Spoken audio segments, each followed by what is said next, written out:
Welcome to another edition of Teaching Restored. We are your weekly teacher council meeting, and we focus on the how of teaching the restored gospel of Jesus Christ. I'm Kevin Jones. And I'm Julie Hilliard. Hi, Julie. Okay. Hi, Kevin. Guess what today is? Well, Thursday. I can't say today. This episode is number 50. Oh, that's awesome. Yay. Yay. So today's the day we record episode 50. Say that again, sorry? I said, today is the day we record episode 50. Today is the day. It is that. We are recording episode 50. So, I thought we would change it up just a little bit on episode 50. And so this is, okay, let me tell you where this came from. So you and I, when the last general conference happened, and the last I'm saying is April. We may actually put this out after general conference. I don't know the timing on it, but anyways, April general conference 24. You and I were asked by Kurt Frankum of Leading Saints to do a teaching. How do you teach a talk? One of the talks, right? And so Julie and I each took a talk, and then we talked about how we might teach that talk, and for Relief Society and Elders Quorum, etc. And so we recorded that. We put that up online. And then last week, a couple weeks ago, Julie, you said, "Hey, I was just answering the comments that were put on that, and I had never thought about that. I didn't think that people were putting comments on it, and they were." So I had to go and do that. And as I was going through it, someone brought up a comment, because I had made a comment in the video, and he came back and said, "Actually, this is what I think about it." And he gave it kind of a dissenting view of it, which is, I don't think either of us are right or wrong. It was just different, right? So that's actually what I want to talk about, is this particular topic. And you and I are going to have a little discussion on the topic of, within a class, when you are teaching a class, to PowerPoint or not PowerPoint. What? To PowerPoint or not PowerPoint. PowerPoint. So I really literally thought that you were going to say, how do we handle dissension? No. And you know what's so funny is that I had a story in my head totally ready when you started going there. I'm like, oh, good. I kind of wanted to bring this up because it was challenging for me. Okay, we're going to talk about PowerPoint or not PowerPoint. Okay, I have a very strong opinion about this. Good. So do I. Okay, good. And I wonder if they're the same or if they're different. I know. This will be awesome. Okay. So I want to just throw this out to you and say, how do you feel? Okay, because a lot of teachers use PowerPoint and a lot of teachers don't. What are the pros? What are the cons of using that? So I know this is right off the cuff, Julie, and you have no time to prepare for this, but what are your thoughts around that? I think it depends 100% on how it's used. Okay, let's talk about that. I don't think that it is a yes, use it or not. I think it's about how you use it. So I'll give you an example. Okay. I love using PowerPoint because I'm a visual person. And so a lot of times I use the PowerPoint to diagram. I love being able to read the quotes and have the quotes in front of people. I see people in my classes all the time take out their phones and take pictures of the PowerPoints. I know that they appreciate it because they can go back and look at it. I can forward the PowerPoints to people so it becomes an extra resource for them. I love finding images to represent the concepts that we're talking about. And so I feel like that gives like another kind of depth of whatever it is that we're talking about, to have some images that people can have. I love including videos sometimes. It just gives you the opportunity to do so much more and have a more colorful presentation. But if you rely on your PowerPoint too much, like if you teach from your PowerPoint to the neglect of facilitating a discussion, or if you if all of the attention, like I can think of one person who I've been in her class and everything is on the PowerPoint, and we literally just go through the PowerPoint. And she has great points in there and really good questions, but it's almost like we're focused on the next slide instead of focused on what the answer was to those questions. And so I've seen it done well, and I've seen it done not well. And so that, and maybe I do it badly. I don't know. I don't really know, but I am a big fan of using visuals. Big fan. Very good. How do you feel about it, Kevin? I don't like PowerPoint. Okay. I don't. And here's why. And I'm not saying, and kind of on the opposite side, I'm not saying that people shouldn't use it and that it's not even useful at all, because there have been some points where I've seen that it's useful and I think it's great for some things. For example, if you put a video up in there and a clip, right? I am overall, I would say, even though I can't label myself kind of techie, although I know tech stuff. I'm not really techie.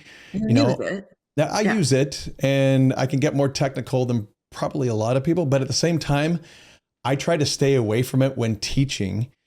And one of the major reasons PowerPoint in particular is because I have just watched PowerPoint be abused way too many times. Abused.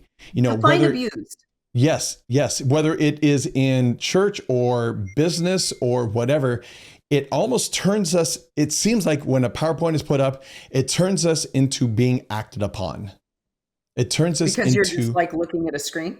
Well, yeah, I mean, even more so, because there's almost a connotation of when someone has a presentation and they're going to present to you and they pull up PowerPoint, it is a mental cue for people to sit back and go, all right, they're going to talk at me, and get in that mental state of, all right, I'm just going to listen, because that is typically what happens with PowerPoint.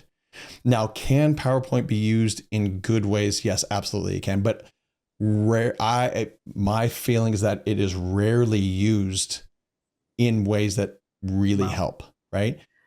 And when you go through a PowerPoint, it's oh boy, I wish I could remember who said this.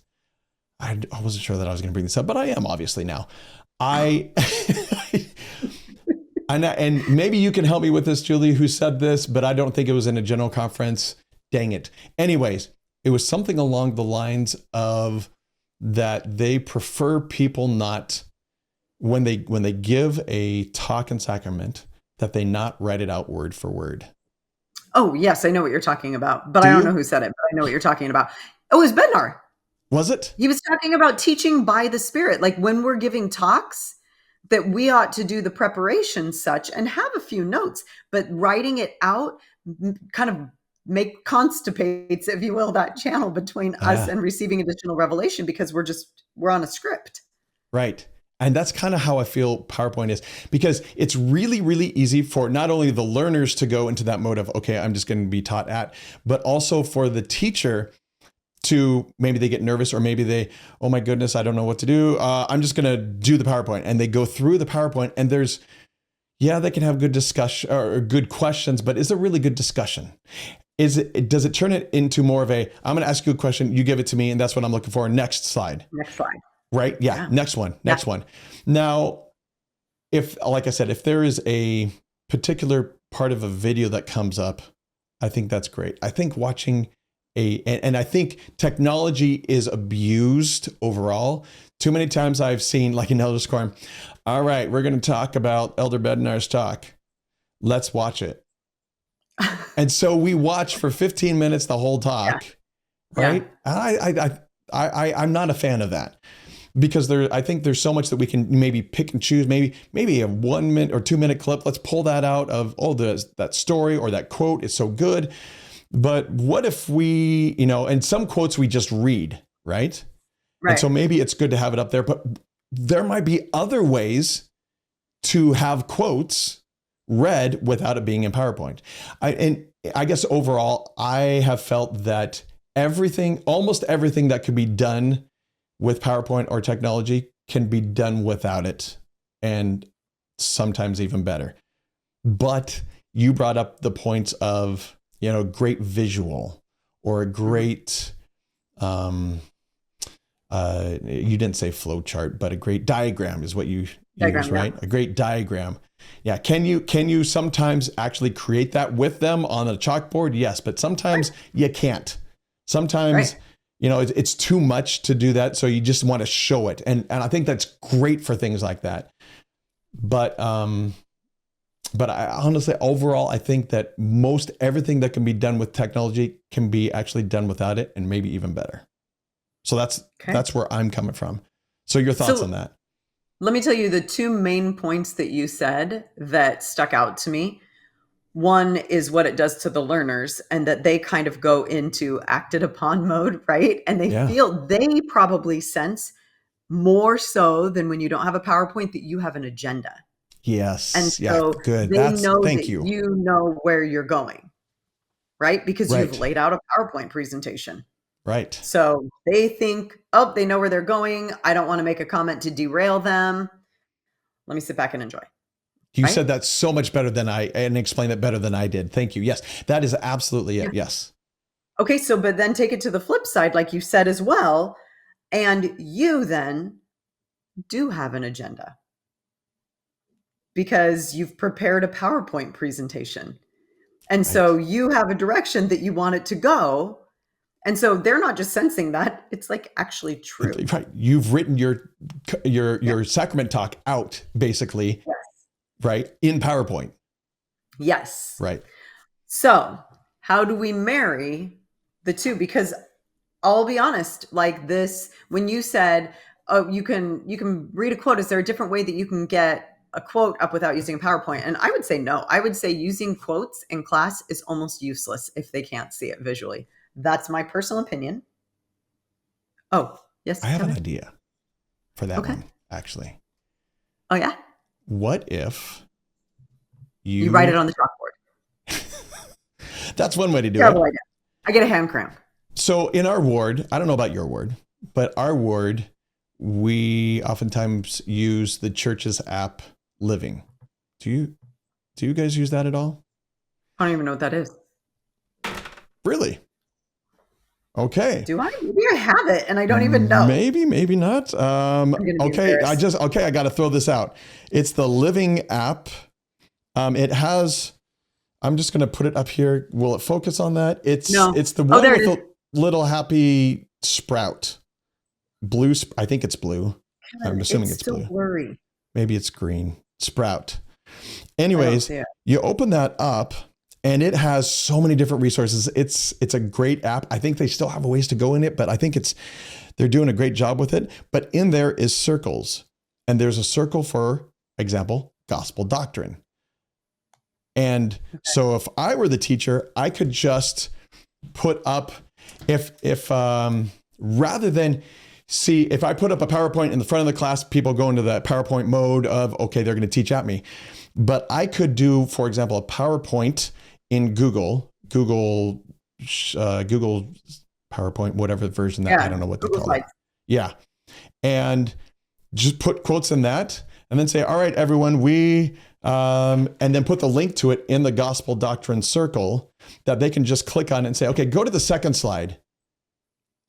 Yes, that is it. That is it. Yes. Very good. And then just say, okay, we're going to read the quote from the second slide. So everyone grab their cell phones, click on that and open it up. And that way they have it, but it doesn't get them into the mindset of, I'm going to be taught at, but it's like passing around a piece of paper with all the quotes on it, which is what we used, old school, what we used to do, right?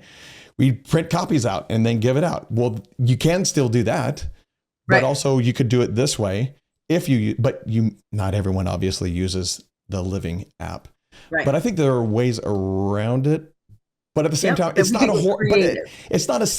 I don't think it's a horrible thing to have the PowerPoint up and show a quote. I don't think that's a horrible thing as long as the teacher doesn't get in the mindset of, for example, and I've seen you do this with PowerPoint where you go, I need to go forward 5 slides to get to that one quote that I want to bring up now. And then, I need to go back, and you're using it to not direct the way you go, what you do, but rather to supplement the points that they bring up, for example. Yes. Okay. So So what I hear you say is that there are other ways to do it. And you made a suggestion, and I don't actually love that suggestion because I don't either. everybody's picking up their phone. Right. Everybody's picking up I their phone, agree. and then all of a sudden you don't know if people are texting or if they're searching. And Right. you don't know. And so because of teaching youth, I'm not a That may fan not of be that. the greatest. Yes. Here's the other side of that equation. I actually love having them get their phones out, go to the Gospel Library app, and teaching them how to navigate it. So I do think that people need to have experiences using their phones. And if you can facilitate them actively actually finding stuff, then they'll be more likely to go and do it again. So I'm a fan of that. But doing it in a Gospel Living app, I think you lose a little bit of, it's not that you're a control freak, but you will lose people with ADD. You will. Because Absolutely. they'll go Yes. and squirrel their way through it. So great. But the point I agree with is that there are other ways to do it. The principle of it. Yes. In principle, yes. So, but then this other thing where you talked about the idea of you feeling like you have an agenda or a script, I'm guilty of that. Like I have gotten, like I've done prep work before and gone into a class and really had a point that I wanted to make and felt frustrated that we could never even get to it because we had so much discussion, and I'm disappointed. And so that means I had an agenda, right? Right. Here is something though that, and you brought this up, I think that the key isn't whether it's right or wrong, it's whether or not you use it appropriately. And so when Stephen Covey would teach, he had 695 slides, and never, not once, did he go in sequence. I mean, you couldn't get through those, but like he would call for them at random. And so what I feel like my slides become to me are not a script, but a visual representation of some of the points that we might want to make. And that it would be okay not to hit some of those slides.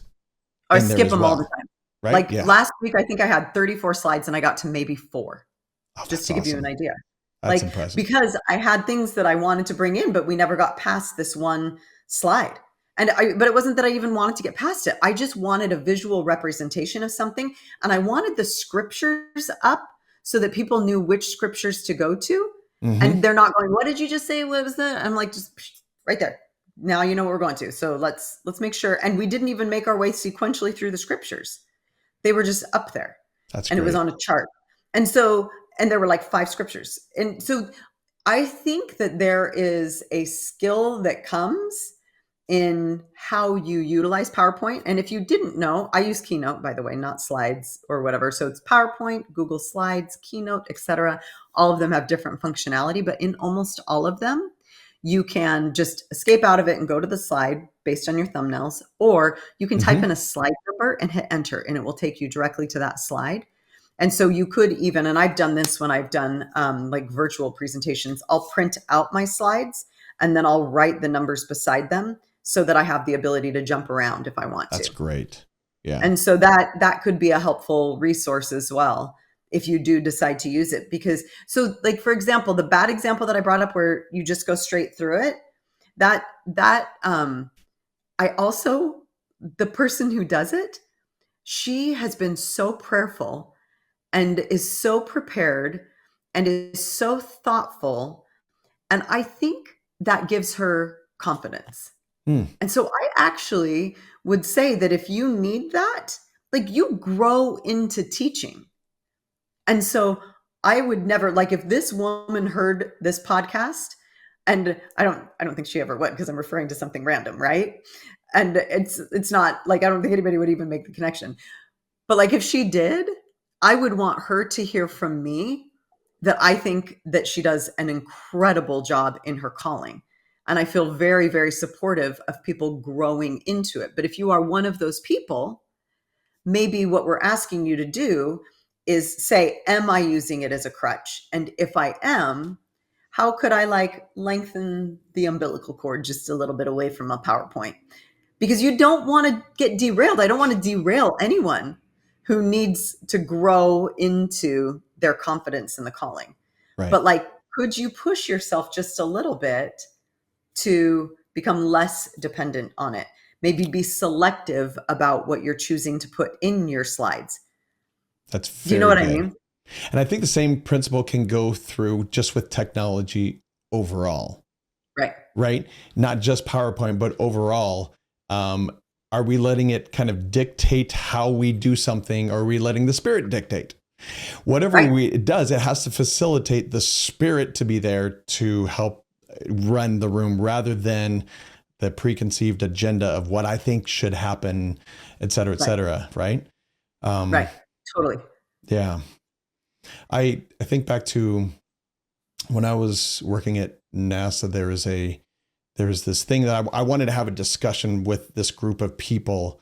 And so I walked in, and it was with the CIO. And so I walked in and sat down, and goes, okay, where's your presentation? I said, there isn't one. This is going to be a discussion. He goes, you can't do this without a presentation. And I'm like, oh, yes, I can. And we're going to. No. He wanted to cancel the meeting because I didn't have a presentation, my PowerPoint ready. And I was like, no. Because he thought you weren't prepared. No. Well, that's a good point, because maybe he did think I wasn't pre-prepared. That's funny. Prepared, because to him, what the definition of prepared might have been is, I have a PowerPoint ready. Right. But it wasn't that. We were going to have a discussion, and I was ready for the discussion, but that would make people nervous. Mm-hmm. And so it really is, how do you use technology in the right way at the right time for the right reasons? Now, that Circles app thing, that suggestion, I really don't think that that's a great idea either. It is an option, because I know there are wards out there that use Circles a lot, and that might be an option. But for my ward, it's actually still wouldn't be a good idea, because we have too many people who don't want to pull out their phone, or don't like, or maybe don't even have the app, but have a phone, or they're like, okay, what? And they're messing with their phone way too much to do that, right? So it has to be with the right people at the right time. But you may use some other technology with the youth, that the youth are like, oh yeah, I'm there. We already got it. I know exactly how to use that. Totally depends on your audience, for sure. Right. But it comes back to the principle of, is it running the discussion, or are we allowing the spirit to run the discussion and teaching?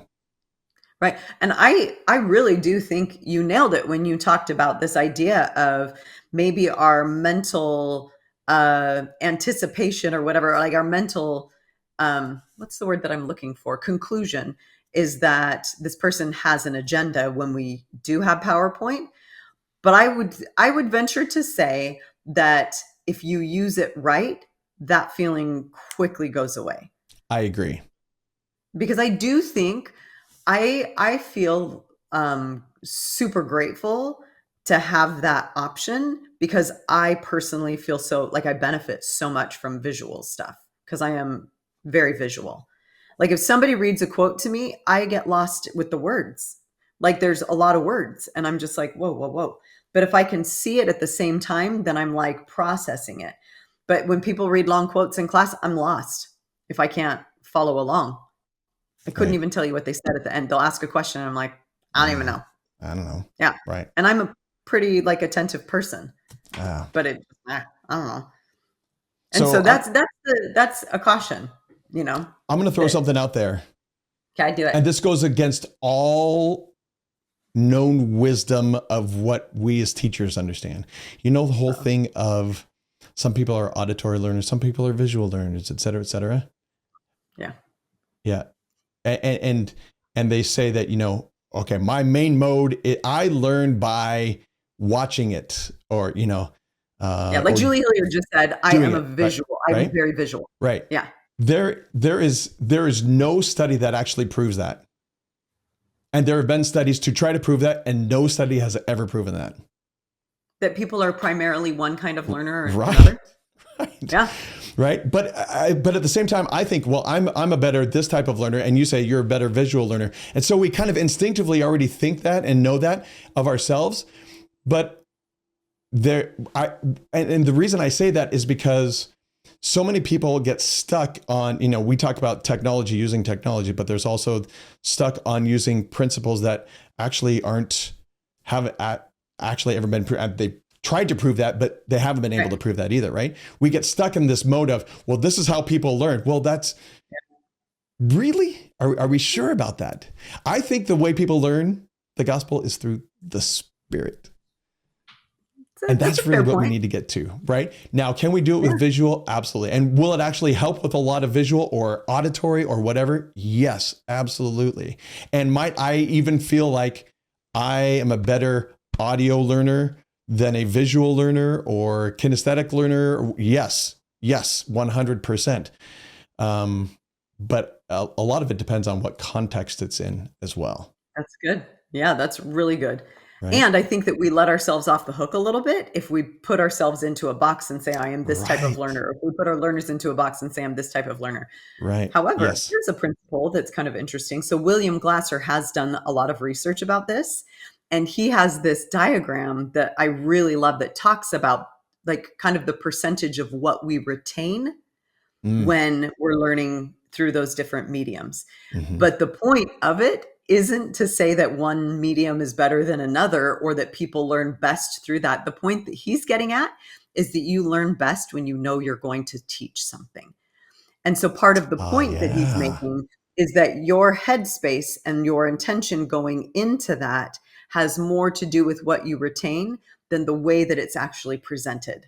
I love that. And so part of what we need to be doing is creating an expectation almost that helps get people into the right space to engage mentally, emotionally, spiritually, physically participating, etc. And so like one of the things that I will do, and I actually do use PowerPoint when I do this because it helps a little bit. Great. I'll tell you what it is. Great. Is that I will, if I'm doing something where we're learning a skill, I'll set up 3-person teaching groups at the very beginning. And then I'll teach a principle and have person 1 teach it to the other 2. And then the next person, teach the next principle, person 2 will teach it to the other 2 and keep going. And so I'll put up, okay, it's person 2's chance. And this is specifically what you're going to be teaching. So they have something to reference. And that it's most about their mindset when they're learning that principle because they know that they're going to teach it. So they listen better. That is fabulous. I love that. We, in our teacher's quorum, we do that to some degree as well. They're supposed to come being able to teach a principle. Yeah, like mission, like you were talking about, is kind of like come prepared to be able to like say out loud, like to teach a principle that's in Come Follow Me, that you pull out and suggest that that's what they focus on that week, right? Right. Yeah, rather than just coming and sitting and listening and answering questions. Yeah. Come ready to teach. That. I think that changes everything when you come ready to teach yourself. Right. I wonder how we can better. Yeah, I wonder how we can create that environment that does that all the time. I don't know if there's a way to do that, but I need to think. So, a thought that I had about that is it goes back to the episode that we did about having people articulate their testimonies. Mm-hmm. So what if we were to set it up and say, I'm going to teach something and then I'm going to ask you to articulate back to me what you took out of it. And then that way people, as they're listening, are going, okay, she's going to ask us to say it back. And so I would hope that they wouldn't be memorizing, but maybe what they would be doing is just really trying to process and make sure that they grasp it.